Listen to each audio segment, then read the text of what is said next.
हाय मैत्रिणींनो, माझ्या सुई धागा चॅनलमध्ये आपले मनापासून स्वागत करते. तर मी इथे पेपरऐवजी कपडा यूज केलेला आहे. तो 8 इंचचा आहे. स्केलच्या साहाय्याने आपल्याला थोड्या थोड्या अंतरावर लाईन ओढायची आहे, कारण आपल्याला लॉक बनवायचे आहे. थोड्या थोड्या अंतरावर अंदाजे चॉकच्या साहाय्याने सुरुवातीला एका हाताने दाब उचलायचा आहे, दुसऱ्या हाताने कपडा सरकवायचा आहे आणि स्टिच संपल्यानंतर सुद्धा तेच प्रोसेस करायची आहे. एका हाताने दाब, एका हाताने कपडा सरकवायचा आहे आणि जी डार्क लाईन दिसत आहे ते आपले लॉक झालेले आहे. ही स्टिच अप्रेल कन्स्ट्रक्शन मधील 3 नंबरची लॉकिंग स्टिच आहे. तर या स्टिच बद्दल आपण थोडक्यात माहिती पाहूया. लॉकिंग ही सर्वात वापरली जाणारी मजबूत आणि नेक दिसणारी शिवण पद्धत आहे.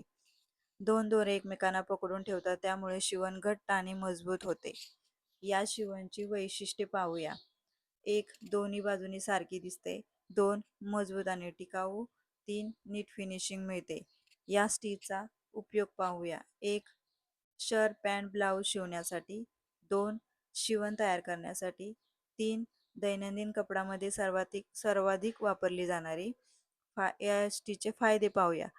1. शिवण सहज सुटत नाही. 2. प्रोफेशनल लुक मिळतो आणि जास्त टिकाऊ.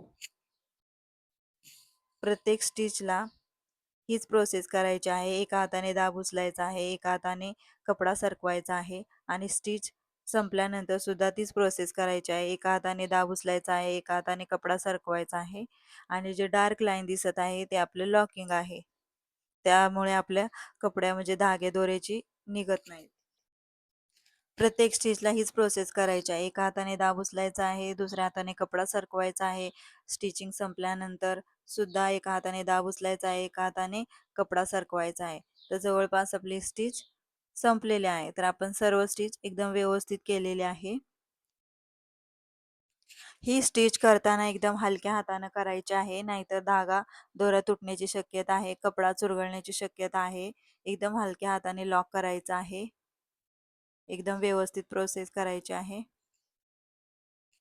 मैत्रिणींनो, कसा वाटला माझा व्हिडिओ, कशी वाटली माझी माहिती? आवडल्यास लाईक करा, शेअर करा, कमेंट करा. कमेंटचं उत्तर नक्की देण्याचा प्रयत्न करेन. तर आपले हे डॉट दिसत आहेत ना, ते आपले लॉक झालेले आहेत. तर किती सुंदर दिसतात ते पाहूया. चला, धन्यवाद, बाय. भेटूया नेक्स्ट व्हिडिओमध्ये.